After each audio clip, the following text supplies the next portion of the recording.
Can you slow down, please? Oh, you're like a racehorse that's been sitting in the stable. Nice.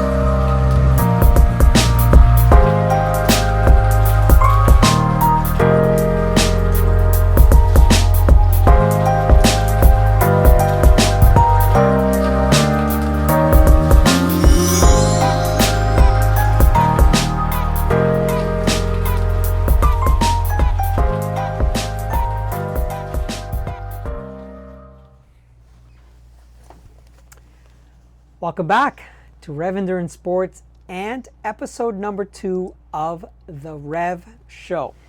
Now, we've gotten some positive feedback, and I appreciate everyone who's watched the show. I appreciate everyone who's made comments on the show, and I do want to look at a couple of them or talk about a couple of them because I think they're funny, and so why not? Jess, how did you feel about last week's show? Well, I was a little embarrassed. Yeah. I'm a little, I don't know. I never had a problem with public speaking when I was like in elementary school, high school, but I kind of feel like now in my later years, I'm just a little out of practice. So I was like, oh my God, I'm like, I hope I didn't like ruin it. Yeah. But It's YouTube. It's a completely different scenario. So, first thing though, I do want to ask if anyone is interested in a YouTube Live. I've yet to do one.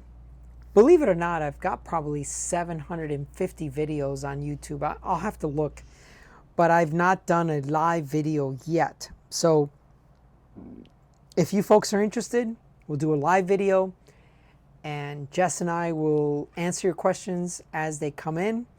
We'll have to figure out the logistics of that, but anyway. But first, so Jess never does this, so she actually just got a manicure today. Do you want to show? Yes, absolutely. So I took time out of my day today, and I got this On your busy... funky little autumn manicure. I don't know if you can see. I asked the lady to draw some little pumpkins on my fingernails, and she did, and they're awesome, and I love them. So, and one of them has like stitches, and the other one has one tooth. They are a little different. Like one of them has, this guy has cross stitches, that guy, and then this guy has one little tooth and one square jack-o'-lantern nose. And okay, so the thing about this is I love having an awesome manicure, but I am also kind of dreading the day when I'm out for a ride and I have to change a tire, and it is going to mean, some damage to my perfect manicure. But you know what? That's the way it goes. Manicures come and go, so...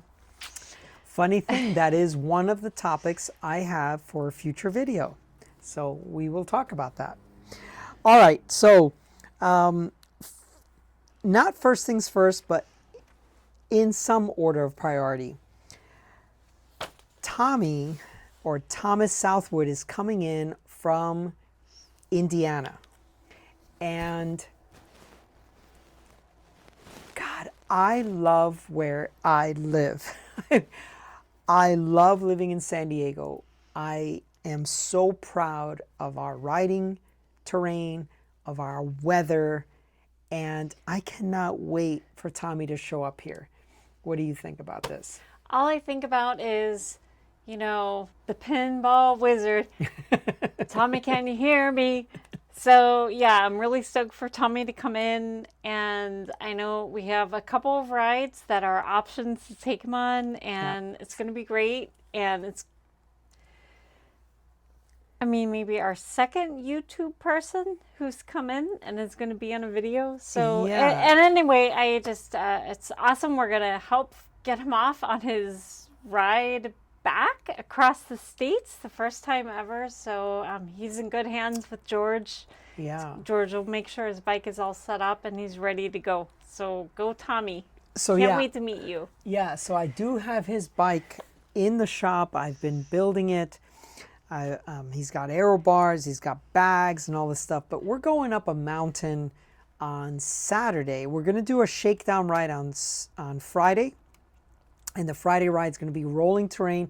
I just want to get his legs used to climbing because he's not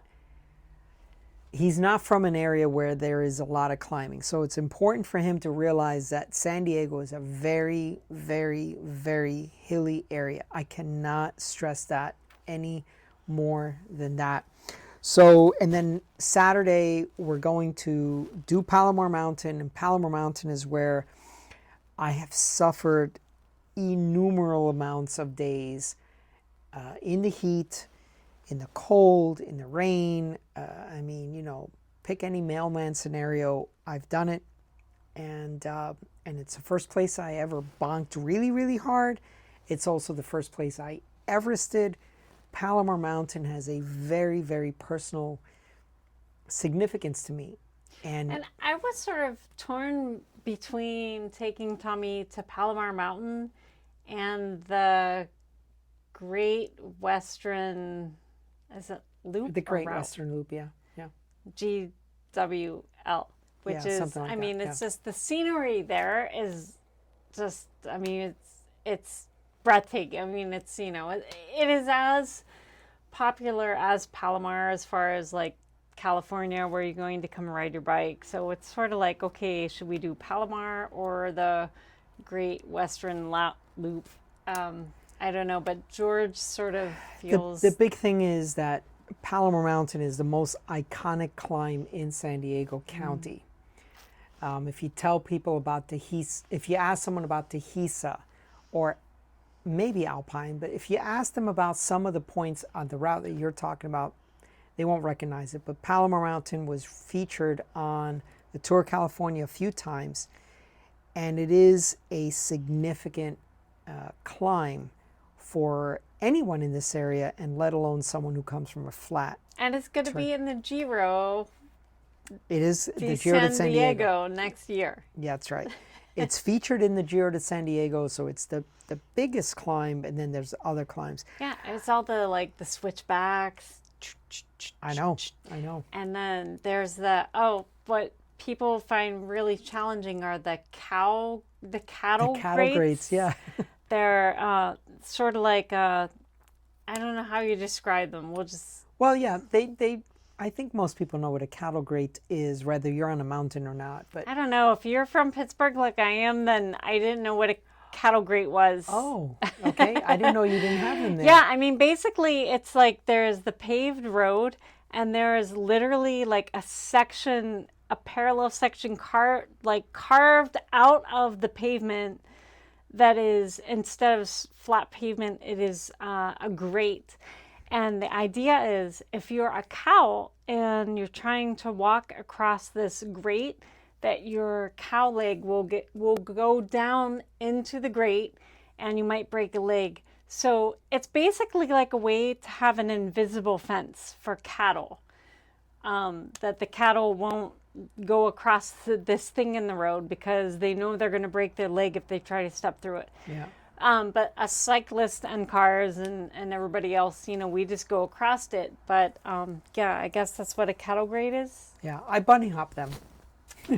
I mean, if we're going downhill. Yeah, you do. Yeah, if we're going downhill, I bunny hop them. I just hold on really tight. That's a point for another video, because when I go across cattle grades, I loosen up my grip on them.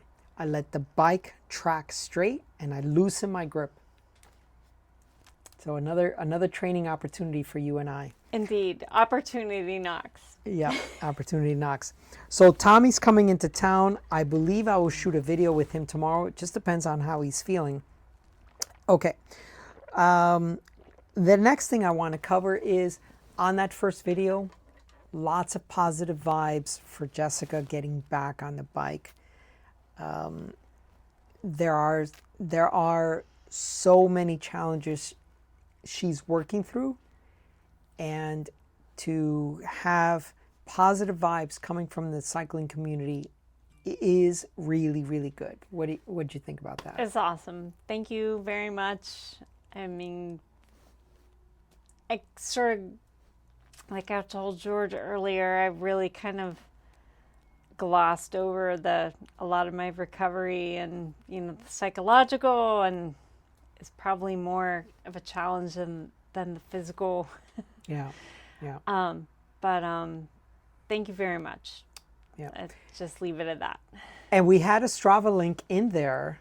So what I wanted to reemphasize is, if you want to follow Jessica on Strava, please follow her. She had a little Woohoo! bit, she had a little bit of spike, and that was nice. It's heartwarming to know that other folks are out there following her stuff. Yeah, it was really cool. I was like, I don't know who these people are, but I will follow them back. And I'm Yeah. like, that is awesome. So thank you for rallying behind me. Yep. So that's important. So I will do that again in this video. My Strava profile and Jessica's Strava profile. And, when you're coming back off of an injury, and I mean, we'll get to that in a second, but I am just shocked in your recovery. And I've been coaching people for a very long time, and I've looked at power data for a very long time. And what you're doing is shocking, even to me, as a 20 plus year power meter coaching athletes. But I do wanted to cover a couple of things because I thought they were funny. And so why not do that? Chris Sumter said, it was compelling watching. Compelling. He watched it 4 times, he said. Compelling watching. We'll leave that at that. Lisa Graham said she was hoping there was no Super Bowl moment. And you can infer what you want. It was close, Lisa. I mean, towards the end of the last recording, I was watching it like a hawk. I'm like, oh my gosh. I was sweating like a pig, actually. There was sweat running back Were you down nervous? my back. Yeah, I was like, oh, please, just like, don't fail me now. Yeah. Be elastic. Yep. So I get it. Yep. So that was Lisa Graham, as Chris Sumter. And then also James LaFleur. Thank you so much for watching the video. I really enjoyed some of your comments. So one of the comments was about leg shaving, and I added it to our list of things to talk about. So leg shaving for males, and then the women's perspective. And back to the concept of the show, it's basically about how a male thinks and how a female thinks about certain topics. So that's going to tie in really well. So James, believe me, I've got you on the radar, and I'm going to talk about and it. not just a female, but a female who isn't in bike industry for a career. I mean, I have a completely different career. I'm just kind of learning about bike stuff on the fly as I go over time. So it's...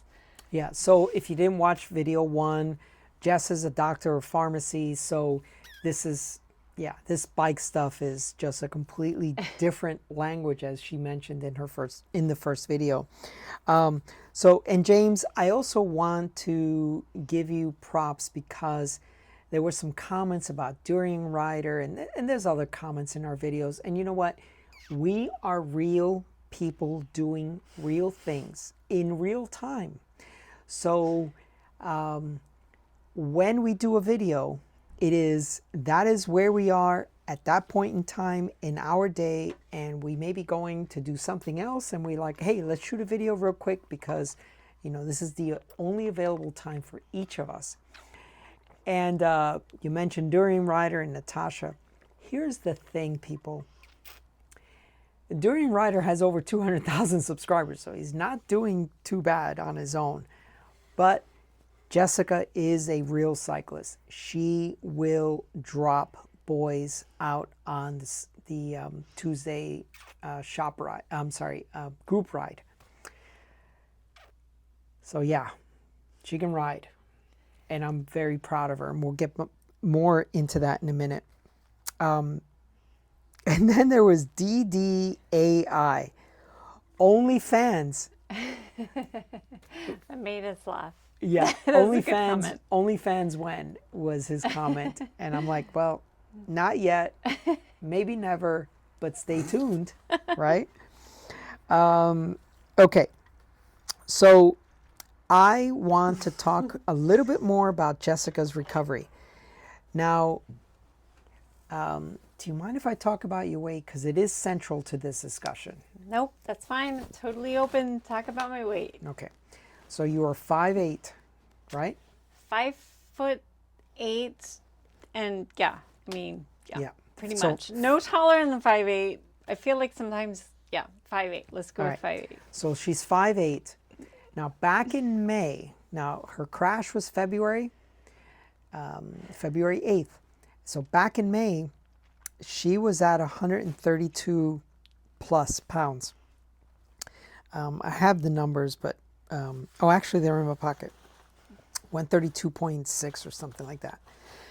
And today, and actually today's weight, now if you watch last week's show, we were at, I said, wow, you're holding this weight and it's been a week. And you said, well, it's hard to hold event weight this long, but you've been holding it. So now this is 2 weeks and you're actually dropping below it every other day. It's 7 o'clock. It's 7 o'clock, by the way. And so I have you down, and so we monitor this. So there's SMART goals, right? So part of a SMART goal is to measure it, and we do measure it with the daily what's weigh-in. the acronym? Remember? Oh, I don't remember all of it. Specific, Measurable, attainable, obtainable, but that's an A. SMA. Yeah, SMART. SMA. Obtainable is an A, is an O. Oh, achievable. Achievable. Yeah. R, I forget. NT. I don't know. We'll look it up. We'll Look it up. SMART goal. It's an acronym. But what I want to do is just briefly talk about how you feel riding a bike from your weight in May to your weight just yesterday when you were just ripping my freaking legs off. I mean, okay. Tell them, because I know we've already talked about this. So tell them. I've always felt like I'm in the back, like pulling up the rear, taking up the slack, sweeping. Yeah. So for the last week and a half, I feel like, I don't know how to say it. I mean, I feel like I'm floating, and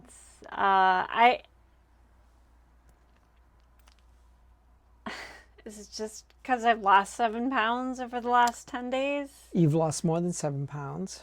Yeah. So I'm just and oh wait. my gosh, I feel so Going strong back- and awesome. Right. Going back to May, though, you've lost 7 pounds Yes, sorry. at a minimum. Right. So you're 132, and now you're riding at about 125, with some days 123-ish. Yeah, and I don't know if most of it is just in my head. Like, I step on the scale in the morning, I'm like, yes, I'm 124. I am a rock star. I'm going to go out there and kick some ass. And I do. You know, how much of it is a mental game and how much of it is actually physically real. Yeah. But I'm like, I am not complaining right now. Yeah. So that's how you feel. And like you said, you feel like you're floating. Yeah? Yeah, floating on the pedals. Tell them, because I know how well you've been riding. I've been getting dropped. It's surreal. Yeah. I mean, It's pretty. I haven't felt like this ever. And hey, maybe it's my, comeuppance from your crash and Is that the everything word else to that's say? happened. Comeuppance, but usually it's a negative thing. Someone will get their comeuppance. No, this is a negative. Yeah, this is a positive thing. It's my reward, Yeah. whatever the fancy word for that is. So if you wouldn't mind, would you hold this real quick? Because I'm also going to share what I think is more of the male perspective on this more than anything else. So yeah, the swivel chair doesn't help your balance much, does it? It's okay. And we're going to adjust this camera because we don't have a camera crew. We are we are real people doing real things. We are real people doing real things, and we don't have a camera crew. So but what we have is a marker board and some kind of odd tripod that adjusts. Yep. So what I want to talk about is power to weight ratio, because I think it's very important when someone has a goal to lose weight, what they're trying to achieve. So, for example, in this case, Jessica used to weigh 132 pounds. Let me see if this is... That's so nice of you to not go back to where I weighed more than that. So we'll start at 132. Yeah. We'll say that's the most. Actually, that's the most I've ever weighed. When we met, you weighed more than that. And you had braces. I did. So, but I didn't care. Okay, so 132.6. Now, she now weighs, and it just depends on the day, but we're hovering around 125, okay? And we've gone as low as 123.2, and I think today you were even below that, but that's another story. So what I want to talk about is if someone is holding 200 watts, by the way, this is a 7% decrease. Oops. That's a pretty big number. Yeah. I mean, at some point you can't do 10. I mean, you can't do double digits decrease. So a 7% decrease. I apologize about the green marker, but my darker ones have dried out. Yeah, unfortunately. So send new markers to REV Endurance Cycling. Yeah. So if you're 200 wattage, if you're outputting 200 watts at these two weights, the 132 that she was and the 125 that she is now, the difference is 3.3, 3.5. That's a lot. That is a huge improvement in just a 200 watt output. She also, I've seen her as she's rolling away from me. What? Is that still in there? Yep, that's still in there. 250 at 60.15 and 55.88. When she's pushing 250 watts, 4.15, 4.4. Now, I need to stress how important this is. Regardless of how more fit someone is, if they drop their weight and their watts per kilogram go up from a 4.15 to a 4.4, that is a big difference. But on top of that, her fitness is also coming around. We can spend a lot more time on this, but you are riding so strong. I was holding 4 watts per kilo and you were up the road. So I'm guessing, and I need to look at your power data for that ride on Tuesday, I'm guessing you were well over 5 watts per kilo. Yeah, yeah. And also, on some of the steeper climbs, I was telling you to hold 6 watts per kilo, and you were holding 6 watts per kilo. And I was standing out of the saddle, just barely hanging on, and you were seated. Yeah, but I couldn't hold 6 watts per kilo for long before I would. I know, but 30 seconds I to can't 40. do anymore. I'm done. I know, but we're working on that. You know, a minute or so is a good goal, and then we go to 5 minutes, and we just keep working on that. So anyway, let's put that chart away for the time being. This. Yes, please set that aside. Okay. But a 7% weight decrease is 7% is massive. So I just think what you're doing, we're working on a lot of intervals, a lot of training, and of course we got to reset that that camera because we don't have a camera crew. So one of the things I'm doing, actually, I kind of mentioned to you earlier, is at my place of work. I work at a community pharmacy and it's crazy busy right now with flu shots and COVID shots and all the shots and like all the crazy. At work, you might have one of these where you work. There is a candy drawer. It's a drawer where you go over there, it's in the corner, you pull it open, and it's full of like Twix, Kit Kats, Reese's Pieces, M&Ms, Twizzlers, all kinds of stuff that help, distract you from the stress of your workday. yeah, And it's there.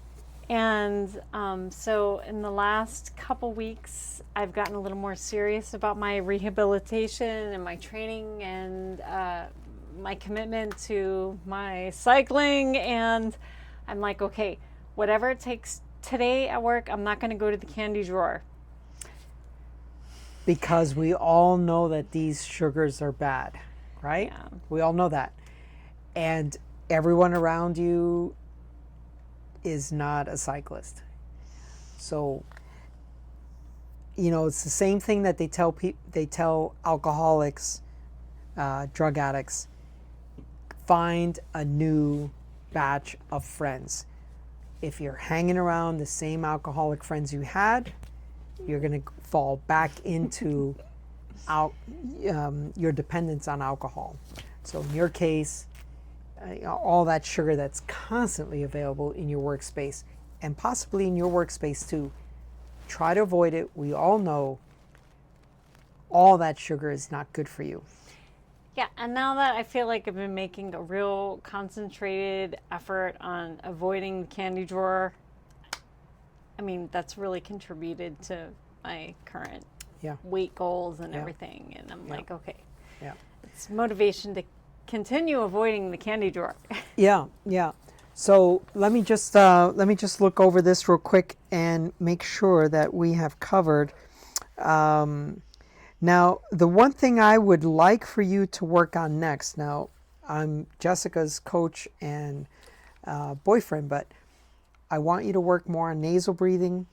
I want to cover more in a video at some point the benefits of nasal breathing. But I pretty much ride almost all my rides at nasal breathing, and a lot of them inhale and exhale. But when the intensity gets really high, I do exhale through my mouth. And when I hear people that I'm riding by, I'm just like, wow, they are really tapped out and I still got plenty to go.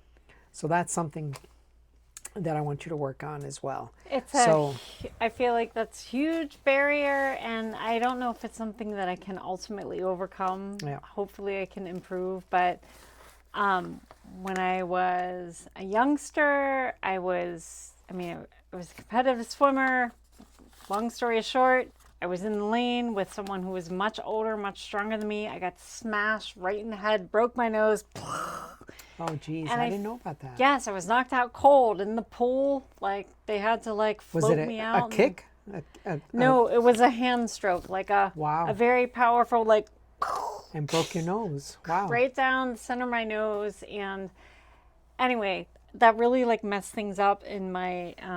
Nasal passages or whatever. So I don't know how much, now it's like an anatomical issue, what I can overcome. Yeah. But, it's something to work on, and I'm sure I can at least improve a little bit. Well, some of it. And I keep reminding you as we're riding, so you do... You do realize, oh, wow, yeah, I'm not nasal breathing. I do, but essentially I'm a mouth breather, and it's a horribly negative thing. I mean, first and foremost, when you have your mouth wide open, you're catching all the flies, right? It's gross. Nobody likes that, eating bugs. Second of all, is it dries your mouth out. We're in California. It's a desert here. You know, you open your mouth and it's like alum with sprinkled all over the inside of your mouth. And now you're dying of thirst. And so you start drinking water and now you're out of water and you have to stop for water. You have to stop to pee because you're drinking all the water. And when you ride with me, you know that I may be several hours into a ride and I haven't even touched my first bottle. Yes, and that makes me very jealous. Yeah. Very jealous. Yeah. So nasal breathing is something we'll work on with you. Good idea. Yeah, let's work on that. So let's get on with the first topic. And so we're going to cover a few things. So we're going to talk about getting dropped. We're going to talk about, I need my readers, of course. I seriously can't believe we're 31 minutes into Yeah, this and we're it's getting onto our first topic. Well, what some people did like about the video one was just a natural conversation of us just talking. And I think that's important. I think that that's important for people to realize that we're just two people, just cyclists that like bikes, like bike topics, and we just want to talk about them. And there may be a format to it, but it's just two people casually having a conversation. If you like this type of stuff, please make a comment down below because that's what we want to do. But topic one was getting dropped. Topic two is waving at riders / pedestrians. And topic number three is laundry management. So let's get on with topic number one. And I appreciate that you've hung out this long. But honestly, we are here to just have a conversation. Two people talking about bikes and bike-related topics. Although we wish that you were here too, and you could Yeah. chime in and have something to contribute to the conversation. Yeah, But yeah. for now, it's just us two, I guess. That's unless right. we go live. So number one, let's talk about getting dropped. So I don't remember who wanted to talk about this topic, if it was you, if it was me. But do you want to start off on it or do you want me to get started on I'll it? start off on it. Go. I feel like it was me, or maybe, yeah. So getting dropped from a female perspective, I thought about this and I thought there's kind of a double standard in it for females, and that if you're getting dropped by a boy, it's okay because it's a boy. They're Yeah. supposed to be stronger and faster, and there's no shame in it. You don't feel any damage to your ego or your pride. You're like, okay, it's a boy, fine, or whatever, I roll. But if you drop the boy, you're like, Yeah. see you later, chump. Yeah. And then on the other hand, if it's another woman and she drops you, you kind of have this like, you go, girl, you're so awesome. Yeah. And, there's a little more camaraderie instead of rivalry. So that's the last thing I'll say is it doesn't matter if you're a boy or a girl. It always sucks getting dropped. Go ahead, George, your turn. Well, I think there's a few angles to take on this. So if you're getting dropped by a loved one, I think it's pretty amazing, right? You're like, and especially if you've nurtured them, coached them, and got them to that level. I do hear you say, when I'm going up the road, George goes, go, baby, go. And yeah, I feel it. Yeah. Gives me a little extra fuel. Right. Yeah. What about a teammate? Same thing. Yeah. If it's teammate, yeah, because I was racing on a team. Yeah. And you want to feel like you've helped them get to where they're going. Like and it is. maybe leading them into a climb, which I do a lot with you, lead you into a climb, launch you at either the base or when I've just tapped out and then I let you go. Yeah. What about the concept of inspiration or desperation? Is there, do you have one feeling or another based on who it is that's going up the road? Like, are you No. inspired by them going up the road, or you're like, ah? I mean, both. I mean, a little from column A, a little from column B. Yeah. I mean, it's always a mix of both. Yeah. It doesn't matter who it is. Yeah. I'm like, part of you wants to be that person who's out there at front. Mm-hmm. And yeah, the other part is like inspired by the person who's like, okay, that's what I want to be. How do I get from here to there? So for me, the most important thing is that as I coach people, I want to ensure that as I coach them, as I mentor them, as I train with them, it's a huge feeling seeing them go up the road. You know, part of what my channel is all about, when I say, we'll see you up the road, there's a duality or a triality of all of this. There's a lot of meaning behind up the road. Maybe I'll do a video about that. But basically, up the road is not a negative thing. Up the road is, we'll see you up the road. That means you could be the one doing the awesome attack or awesome effort up the road, or I could be the person up the road and I will see you up the road. So many things that are involved in that. So I need you folks to understand that up the road is a very, very positive thing. And that's why I've used it in my videos as my sign off. We'll see you up the road. So let's go on to topic number 2. Waving at riders.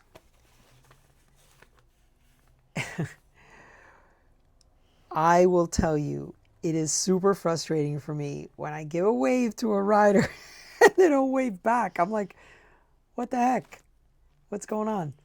And I'm probably that rider who doesn't wave back because I'm like, I'm holding on with both hands because I'm afraid of what's going to happen if I let go with one hand. Maybe I'll give you the nod. I'll be like, the nod. Yeah. But sometimes I'm just like, I just can't let go right now. Sorry, guy. All right. So do you nod or do you wave? I guess that's a good point. Okay.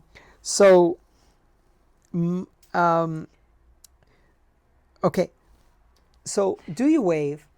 And if you don't wave, why not? I mean, we're two cyclists out enjoying our passion, and I give you a wave. Acknowledge that by waving back. Is that too much? No, I like waving, but George, you're super skilled on the bike. I mean, you could probably have a 4-course steak dinner sitting upright while you're pedaling. You know, you've got your knife and your fork, you're pulling all of your plates and your napkins out of your pockets and you're eating. We're not all like that. I wave if I can. If I'm going uphill, I can wave, totally. If I'm going downhill, it's not always, it depends. Yeah. So, okay, I can see that. So when I wave at a rider, or question, do you give the low wave? Do you give the high wave? I give the peace sign a lot of times. And if you see a lot of event photos that I've been to, you'll see a peace sign in the still photos that are captured by the event photographers. You do give the peace sign. Yes. Give the peace sign. I usually give the low wave or the guns. Oh, you give the guns? The guns. One gun. Not, one not gun. 2 guns. Like, if I can, I give a gun. I'd be like... Yeah. So going on more about this. So I've finally adopted a bell onto my handlebar. So what about ringing the bell and just kind of acknowledging the other rider? Yeah, so I kind of knew when George said he wanted to talk about saying hi to riders and stuff, he was going to bring up the bell. I love the bell. George got me a bell when he came back from Paris. He's like, Jess, I used this bell in Paris. Here's a bell for you. You're going to love it.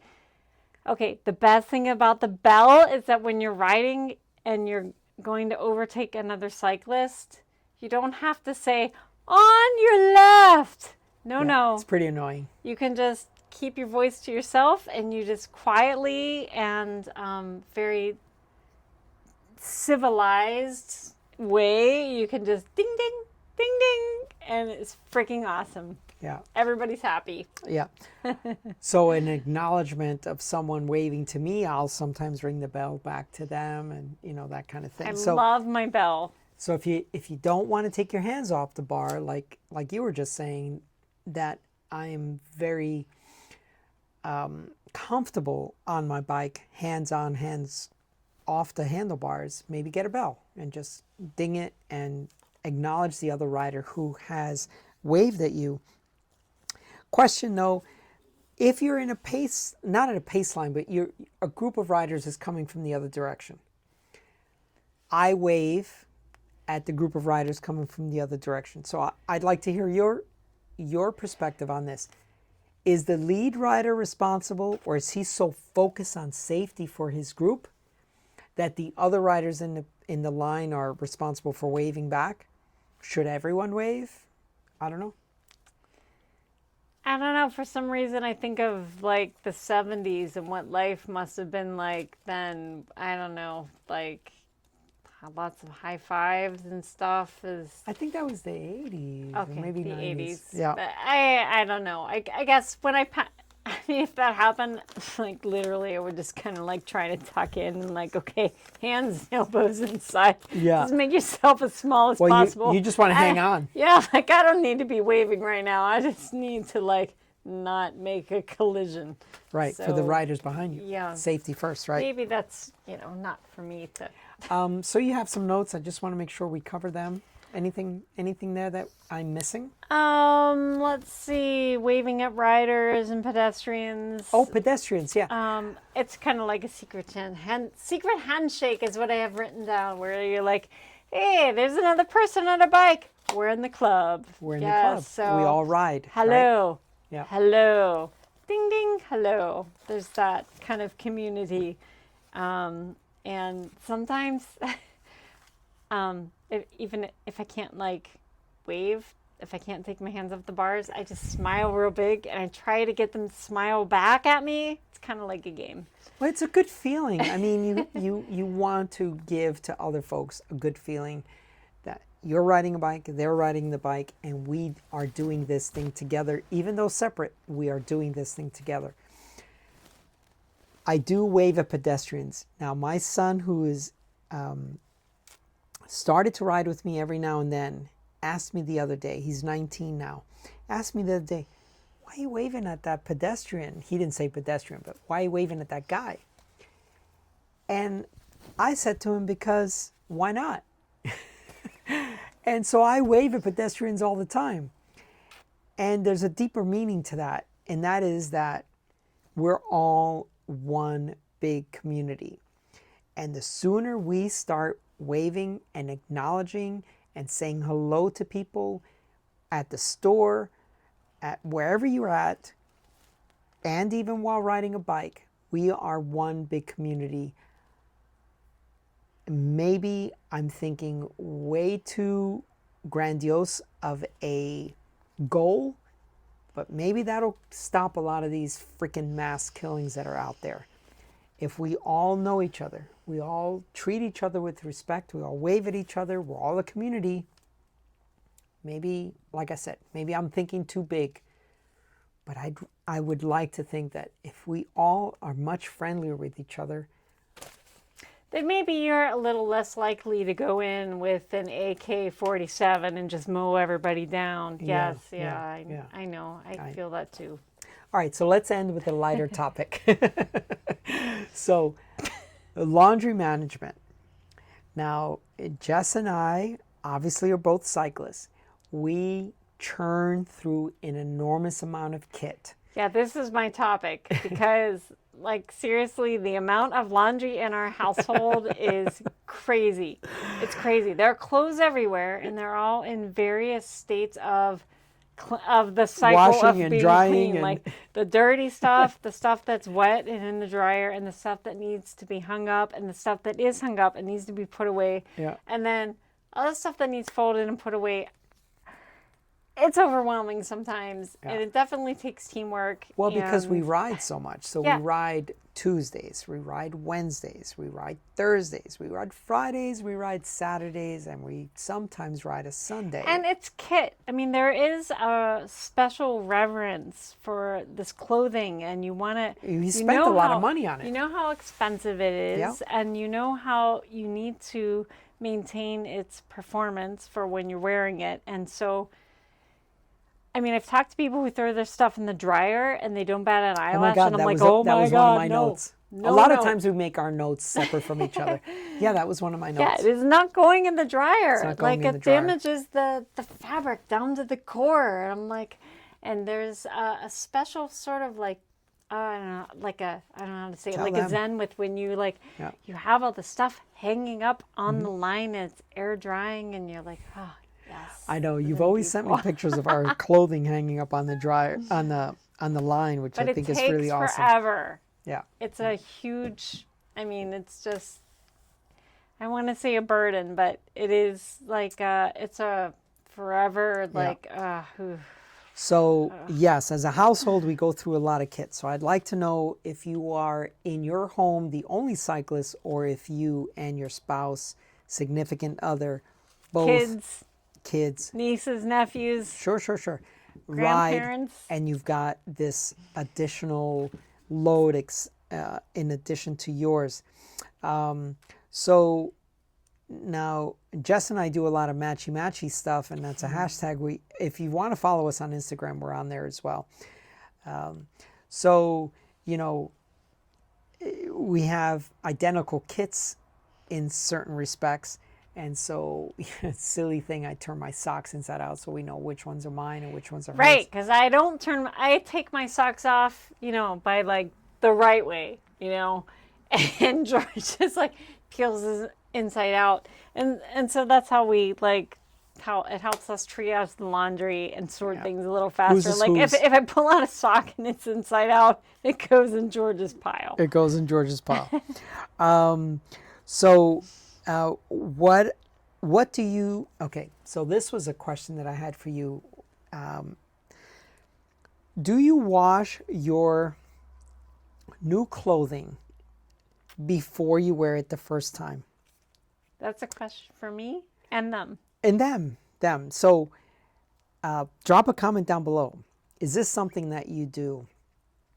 You wash your clothing before the first time that your new clothing the first time, or before the first time that you wear it? No, I don't get it. I've seen it in some recommendations, but I don't understand why. I don't know. Maybe there's some chemical or something that needs to be washed off first. If it is, I'm not sensitive to that chemical. Bring it. Yeah. I mean, I got to put it through its paces. Before it's So I worth really, going through my laundry. Honestly, I don't understand what that is all about, washing your clothing before. The last thing, okay, one more thing to say about the laundry management is, okay, who has a drawer where they put their missing, you know how like you have one sock but you can't find the other one? Okay, so we put the sock into a special drawer until the other one shows up. And in the drawer we also have like mismatched sleeves, like, oh, here's like a sun sleeve we can't Arm find sleeves. its partner. We'll put it here until the other one shows up, and also gloves. So we've got a drawer that has like single socks, sleeves, and gloves. And believe it or not, every now and then we will find like the matching mates, and we'll be like, oh my gosh, there is a mate for this in the missing sleeve, glove, sock drawer, and we will find it, and it is like a big celebration. It is a big deal. Because sometimes it is that one thing you really wanted to wear that day, and you're like, oh, I've only got one of these sleeves. Yeah, and the stuff's expensive. Did you check all your notes just to make sure we got them all? Yeah, I think I got them all. Yeah. So what's coming up in the next few days? So as we mentioned, Tommy's coming into town, so we want to make sure that he gets to experience San Diego. There's so many places to ride. I've only got 2 rides with him. I can't show him everything. So we're going to do 2 rides. Really looking forward to meeting Tommy. Yeah. And wondering if he is the pinball wizard. Yeah.